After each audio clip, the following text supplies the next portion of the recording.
Ini tadi kami sudah melakukan rapat mengenai menanggapi perkembangan situasi Omikron yang sedang ramai dibicarakan.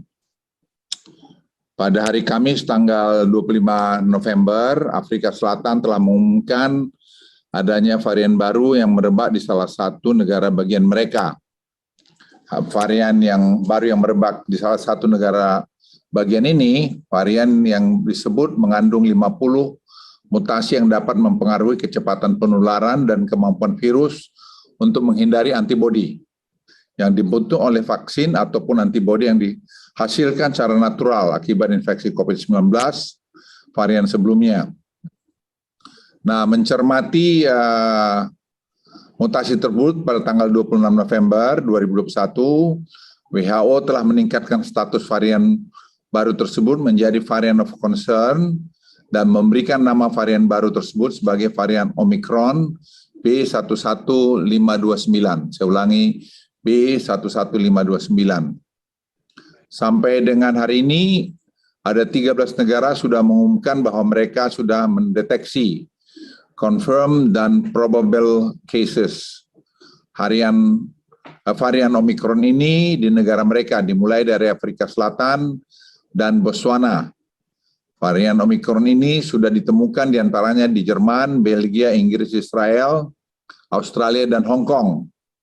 Melihat distribusi negara-negara tersebut, kita tidak bisa mengesampingkan kemungkinan bahwa varian Omicron ini sudah menyebar ke lebih banyak negara lagi. Nah, untuk menyikapi perkembangan tersebut, pada hari ini pemerintah mengumumkan kebijakan sebagai berikut. Pertama, pelarangan masuk untuk WNA yang memiliki riwayat perjalanan selama 14 hari terakhir ke negara-negara berikut: Afrika Selatan, Botswana, Namibia, Zimbabwe, Lesotho, Mozambik, Eswatini, Malawi, Angola, Zambia, dan Hong Kong. Kebijakan ini akan segera diberlakukan dalam waktu 1 kali 24 jam. Untuk WNI yang pulang ke Indonesia dan memiliki riwayat perjalanan dari negara-negara pada poin A, di atas akan dikarantina selama 14 hari. Pemerintah juga akan meningkatkan waktu karantina bagi WNA dan WNI yang dari luar negeri, di luar negara-negara yang masuk daftar pada poin A menjadi 7 hari, dari sebelumnya 3 hari. Saya ulangi, pemerintah juga akan meningkatkan waktu karantina bagi WNA dan WNI yang dari luar negeri, di luar negara-negara yang masuk pada daftar poin A menjadi 7 hari dari sebelumnya 3 hari. Kebijakan karantina pada poin B dan C di atas akan diberlakukan mulai 29 November 2021 pukul 00.01. List dari negara-negara tersebut bisa bertambah atau berkurang berdasarkan evaluasi secara berkala yang dilakukan oleh pemerintah. Kementerian Kesehatan juga akan meningkatkan tindakan genomic sequencing, terutama dari kasus-kasus positif yang dari riwayat perjalanan ke luar negeri untuk mendeteksi varian Omicron ini. Kami memperkirakan dengan kerjasama internasional yang baik, butuh 1-2 minggu depan untuk bisa lebih memahami lagi bagaimana efek dari varian Omicron ini terhadap vaksin dan antibodi yang terbentuk dari infeksi alamiah. Hal ini mengingat ada banyaknya mutasi pada area reseptor binding domain bagi dari virus yang untuk mengikat sel yang akan diinfeksi yang biasanya dijadikan sasaran bagi antibodi untuk mengenali virus COVID-19. Sehingga ketika terjadi mutasi pada bagian tersebut, muncul kekhawatiran bahwa varian Omicron ini dapat mengurangi efektivitas vaksin yang ada. Oleh karena itu, langkah-langkah pengetatan perbatasan dan kedatangan dari luar negeri ini diambil pemerintah sebagai langkah waspada untuk mencegah, menghambat varian Omicron ini masuk ke Indonesia. Kebijakan-kebijakan ini dapat dievaluasi kembali ketika pemahaman kita terhadap varian Omicron ini bisa lebih baik melalui penelitian-penelitian yang sedang berjalan saat ini. Bapak, Ibu sekalian, rekan-rekan media yang saya hormati, perkembangan kasus COVID-19 di Indonesia masih terkendali. Bahkan pada hari ini kita hanya mencatat 275 kasus baru dan hanya 1 kasus fatality. Saya ulangi, hanya 275 kasus baru dan hanya 1 kasus fatality. Ini satu hal yang luar biasa yang terjadi pada hari ini. Dari sekian bulan kita mengalami serangan yang hebat dari Delta varian. Tentunya hal ini adalah sesuatu yang harus kita syukuri dan harus kita pertahankan. Meskipun kita harus tetap waspada dengan peningkatan kasus COVID-19 di banyak negara. Munculnya varian Omikron ini dan ancaman peningkatan kasus akibat Nataru. Selain pengetatan kedatangan dari luar negeri, pemerintah akan terus mendorong disiplin protokol kesehatan dan penggunaan peduli lindungi terhadap berbagai relaksasi aktivitas masyarakat yang sudah dibuka oleh pemerintah. Disiplin protokol kesehatan yang akhir-akhir ini mengalami penurunan dibandingkan bulan-bulan sebelumnya. Kami mohon sekali lagi supaya kita semua saling mengingatkan bahwa pemakaian masker, pencucian tangan, jaga jarak, dan juga tadi vaksinasi itu betul-betul harus kita patuhi. Selain disiplin protokol kesehatan, pemerintah juga terus mendorong percepatan vaksinasi.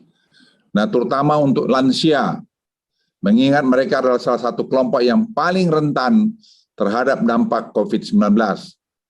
Terakhir, saya ingin mengingatkan sekali lagi bahwa masyarakat tidak perlu panik dalam menyikapi varian Omikron ini. Pemerintah telah mengambil langkah-langkah pengetatan kedatangan dari luar negeri dan akan meningkatkan aktivitas genome sequencing untuk mendeteksi varian Omikron ini. Selain itu, peningkatan protokol kesehatan dan kepatuhan terhadap penggunaan peduli lindungi juga harus terus ditingkatkan. Dan upaya ini membutuhkan kerjasama yang erat dari masyarakat. Berangkat dari pengalaman kita terakhir menangani Delta varian, manakala kita semua kompak, bahu-membahu, tidak perlu saling menyalahkan, karena apa yang kami putuskan ini juga pemerintah putus telah mendapat masukan dari para ahli-ahli epidemiolog kita yang telah dari waktu ke waktu menjadi partner pemerintah untuk membuat keputusan penanganan COVID-19 di tanah air. Sekian, terima kasih. Wassalamualaikum warahmatullahi wabarakatuh. Kita akan evaluasi perkembangan ini secara cermat. Jadi kita juga tidak perlu terlalu takut, terlalu buru-buru untuk bereaksi. Karena masih banyak yang kita tidak tahu dan tidak paham mengenai Omikron ini. Jadi saya pikir evaluasi akan kita lakukan terus secara berkala mengenai ini. Oke, silakan, masih ada pertanyaan? Endro, Pak, dari berita1.com, Pak. Silakan. Pak, sejauh ini baru ada larangan pendatang dari 8 negara Afrika. Nah, bagaimana dengan pendatang dari negara lain yang kedapatan sudah ada kasus import Omikron ini? Ya, saya sudah singgung tadi, kita sangat hati-hati juga untuk membuat keputusan-keputusan karena masih banyak yang kita tidak tahu. Jadi tadi tim ahli Prof. Iwan CS itu kita tugasi juga untuk memonitor, dan juga tadi dari Kementerian Kesehatan Pak Budi untuk melihat lagi lebih detail data-data yang lebih lengkap dari berbagai sumber kita. Silakan.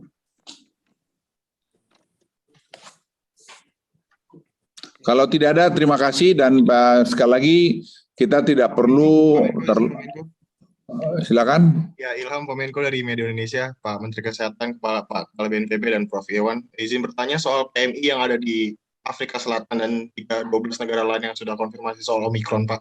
Ini bagaimana nanti penanganan dari pemerintah Indonesia sendiri? Terus bagaimana juga berapa banyak jumlah PMI yang ada di 13 negara tersebut? Kemudian potensi kedatangan mereka untuk kembali ke Indonesia itu bagaimana penanganannya, Pak? Terima kasih, selamat malam. Nah, ya kalau dia datang ya kita perlakukan seperti yang tadi. Dia warga negara kan tidak boleh kita larang kembali. Dia akan masuk karantina sesuai tadi yang sudah diumumkan. Masih ada yang lain? Pak, ini Tasya dari kantor berita Bloomberg, Pak. Ya. Mau tanya, ini larangan masuk bagi WNA ini berlaku untuk berapa lama ya, Pak? Makasih. Tadi saya katakan kita akan melihat 14 hari ke depan, tapi kita terus akan evaluasi dari hari ke hari. Karena ini seperti lagi saya sampaikan lagi, ini varian baru yang masih tadi hasil penjelasan para pakar, apakah ini mematikan seperti yang lain atau lebih parah dari Delta varian, kita masih banyak big question mark mengenai ini. Jadi kita tidak buru-buru. Anang, Pak Menko. Ya. Koran Rakyat. Anang. Silakan. Ya, izin Pak Menko. Kenapa hanya diperketat aja Pak Menko? Nggak sekalian di apa istilahnya setengah di lockdown atau gimana ini? Apa nggak khawatir kecolongan nanti? Kalau dari pengalaman kita, karena seperti juga kami sepakat, kita sudah jauh lebih canggih daripada kejadian yang lalu. Kita mengawasi dengan cermat, saya kira sudah cukup bagus. Jadi kita mencari keseimbangan, sekali lagi equilibriumnya. Karena pengalaman lockdown itu juga tidak menyelesaikan masalah. Kita lihat banyak negara yang melakukan lockdown itu malah ya dapat serangan lebih banyak. Kita malah yang melakukan pendekatan seperti PPKM itu atau keseimbangan itu akan lebih baik. Izin Tapi itu saya belum ada indikasi ditemukan Pak Menko kira-kira. Sampai hari ini belum. Tadi Prof. Iwan yang hadir di sini, juga tadi Prof. Windu, Prof. Hari, Prof. Pandu, semua masih begitu, dan juga tadi Menteri Kesehatan dengan timnya yang canggih-canggih itu juga masih begitu. Dan kita memelihara kontak sangat baik kepada lembaga-lembaga atau negara-negara lain di dunia. Oke, terima kasih Pak Menko. Perlu di... Izin Pak Menko. Izin Pak Menko, ini dari ERA Pak. Terakhir dari ERA, silakan. Ini mungkin untuk Pak Menko dan Pak Menkes, izin bertanya, ini kan sudah ada beberapa pemberitaan yang mengatakan bahwa varian ini sedikit menurunkan efikasi dari vaksin. Nah, bagaimana meyakinkan masyarakat supaya tetap mau divaksin, Pak? Kan soalnya juga target dari Pak Presiden tahun ini sudah harus mencapai herd immunity. Takutnya dengan adanya pemberitaan seperti itu, masyarakat menjadi enggan divaksin. Langkah dari pemerintah seperti apa? Terima kasih, Pak. Enggak, sebenarnya vaksin itu tetap sampai hari ini masih sangat baik. Jadi jangan juga, ini kan baru dugaan-dugaan. Jadi belum ada yang berita pasti. Jadi kita harus memegang satu data-data. Jadi semua keputusan dibuat pemerintah itu berbasis data. Jadi bukan berbasis katanya. Jadi saya minta media juga tidak perlu membuat berita-berita yang sepertinya sudah kayak perang dunia aja, enggak. Masih sangat terkendali kok, tapi kita tetap super hati-hati. Jadi langkah yang ini, measurement ini menurut kami tadi rapat sore sudah langkah yang paling konservatif. Jadi Pak Menteri Kesehatan juga tadi sudah memaparkan detail dengan angka-angka semua dan para ahli, akhirnya kami sepakat tadi dengan keputusan ini. Dan Presiden sudah memerintahkan tadi pagi, tadi siang, supaya betul-betul dicermati keputusan yang akan dibuat ini betul-betul untuk yang paling baik buat negeri kita. Dan itu telah kami lakukan.